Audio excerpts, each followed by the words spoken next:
mengubah sebuah kemungkaran dengan tangan, itu simbol dari power. Siapa yang punya power? Penguasa.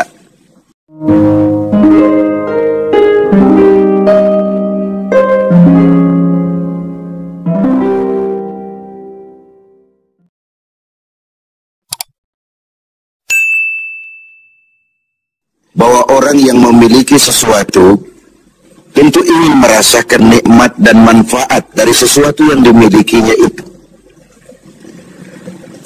Apa gunanya punya radio bagus kalau telinga tuli? Apa gunanya punya sepatu mahal kalau tidak punya kaki?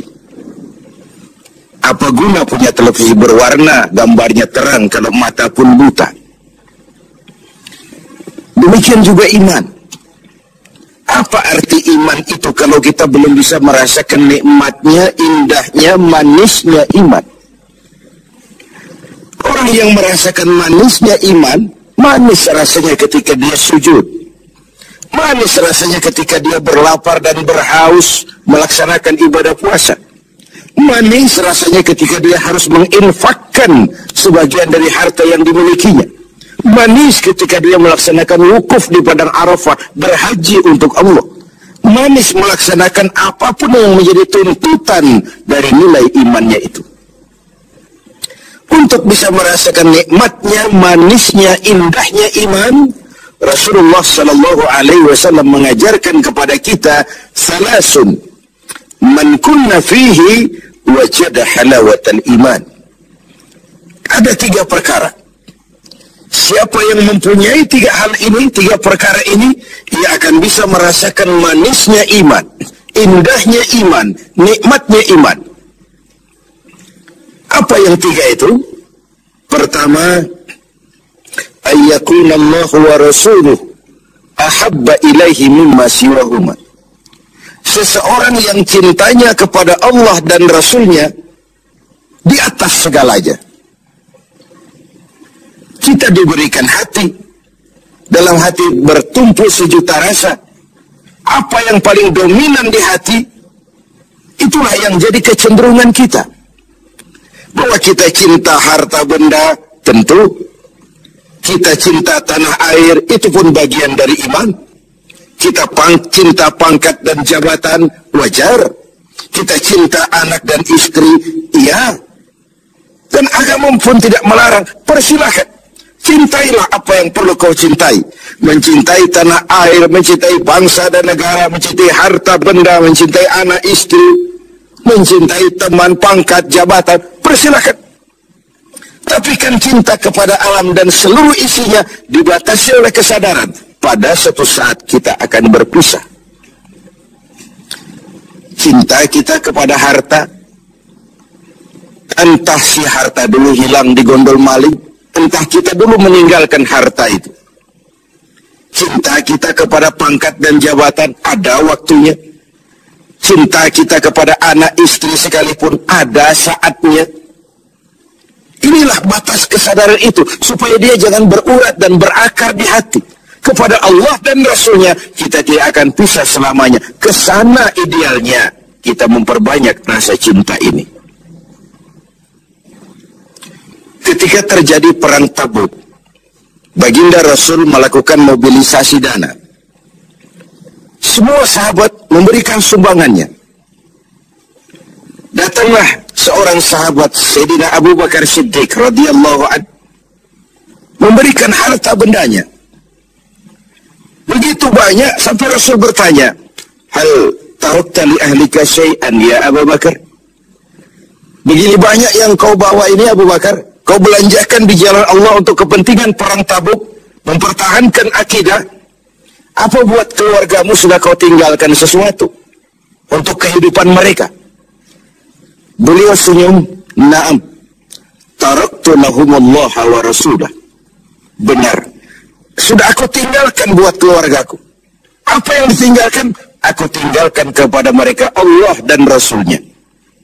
Cinta kepada Allah dan Rasulnya, itu yang aku tinggalkan kepada keluargaku. Adapun harta, semuanya aku belanjakan di jalan Allah untuk kepentingan mempertahankan keyakinan. Ini adalah sebuah contoh orang yang cintanya kepada Allah dan Rasulnya di atas segalanya. Harta itu, pangkat dan jabatan itu, semua kekayaan materi yang kita miliki itu, kalau sudah memenuhi panggilan Allah dan Rasulnya, semua mengalir. Semua mengalir. Dari sana dia datang, dan ke sana juga dia akan kembali. Inilah keyakinan terhadap inna lillahi wa inna ilaihi raji'un. Dari Allah segalanya datang, ke jalan Allah juga, kepada Allah juga, semuanya akan kembali. Jadi kalau cinta ini sepenuhnya sudah kita gantungkan kepada alam dan isinya, cinta benar kita kepada pangkat dan jabatan, sehingga sulit melepaskannya, akhirnya terkena penyakit megalomania, sindrom, power syndrome. Sulit balik jadi orang biasa, sudah kadang jadi pejabat tinggi. Sulit melepas pangkat dan jabatan, dengar mau ada mutasi, gerasak gerusuk, cari mbah ini, cari mbah itu, bawa ayam putih, bawa kambing hitam, macam-macam dilakukan, sebagai cermin bahwa jabatan itu berakar di hati, sulit untuk melepaskannya. Orang yang cintanya kepada Allah dan Rasulnya, kalau satu saat dia harus melepas yang dia sayangi, dahulu pun ketika terlahir ke alam ini, tidak ada harta yang saya bawa. Kalau sekarang saya harus melepasnya, inna lillahi wa inna ilaihi raji'un. Dahulu pun ketika terlahir ke alam ini, tidak ada pangkat dan jabatan yang saya sandang. Kalau sekarang saya harus melepaskannya, inna lillahi wa inna ilaihi raji'un. Oh, itu cuma sekadar titipan dari Allah saja. Disinilah lapang dadanya seorang mukmin ketika dia menempatkan cinta Allah dan Rasulnya di atas segalanya. Ini yang pertama. Yang kedua, untuk merasakan manisnya iman, wa ayyuhibba 'abdan la yuhibbuhu illa lillah.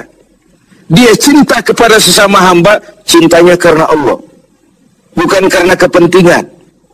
Kalau sudah cinta karena kepentingan, sebatas kepentingan terakomodir, kita loyal, kita taat, kita setia, kita cinta. Begitu kita merasa kepentingan kita diabaikan, kita jadi musuh nomor satu. Pantas saja kalau dalam panggung politik ada pameo, tidak ada teman abadi. Yang ada tujuan abadi, kepentingan abadi. Hari ini teman, besok lawan. Hari ini disanjung, besok digusur. Agama mengajarkan cintai sesama hamba karena Allah, bukan karena kepentingan, bukan karena mencari kehormatan diri, tapi karena Allah saja. Kau di jalan Allah, kau saudara saya. Kau keluar dari jalan Allah, sampai sini saja kita. Bersaudaranya itu karena Allah. Islam membebaskan manusia dari ras diskriminasi, dan ikatan akidah jauh lebih kuat daripada ikatan darah. Tidak ada persaudaraan yang lebih kokoh selain persaudaraan yang diikat dengan nilai-nilai akidah.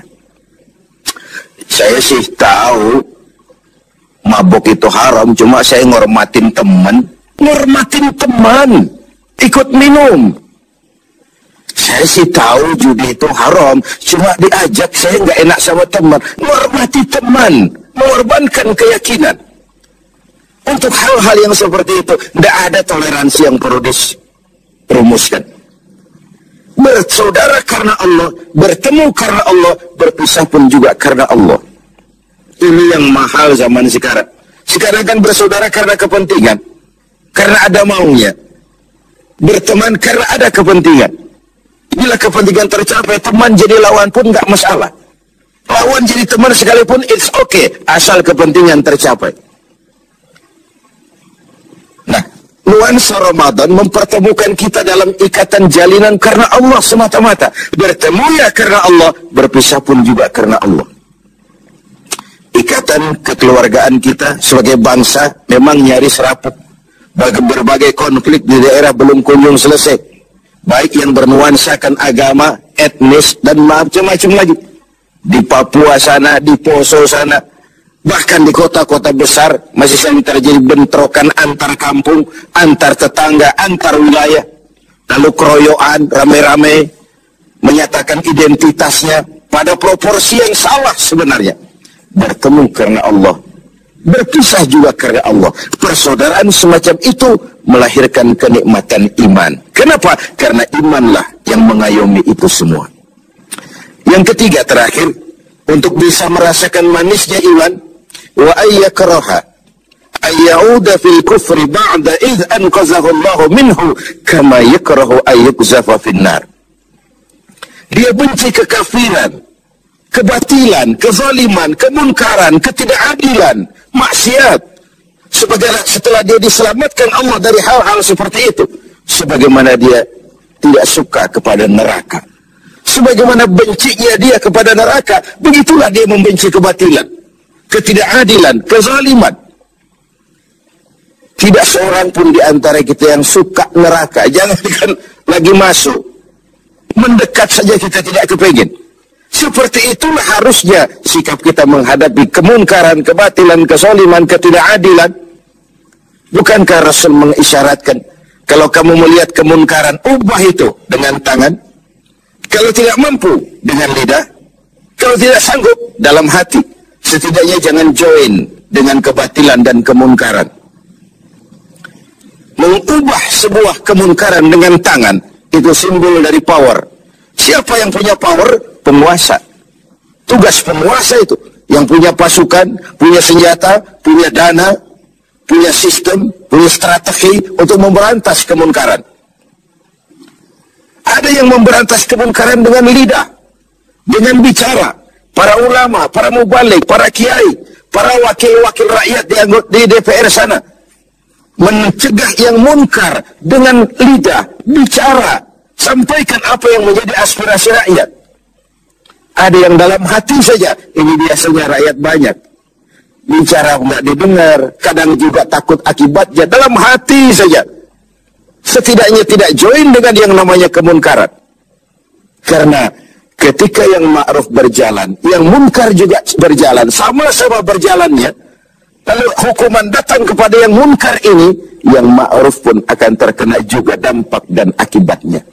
Inilah makna pernyataan Quran, wattaqu fitnatan la tusibanna allazina zalamu minkum khassah. Takutlah musibah, bencana yang kalau datang tidak hanya menimpa orang-orang yang zalim di antara kamu, yang baik pun akan terkena juga dampaknya. Karena itu setiap kita mempunyai kewajiban moral untuk menjaga kemaslahatan umum.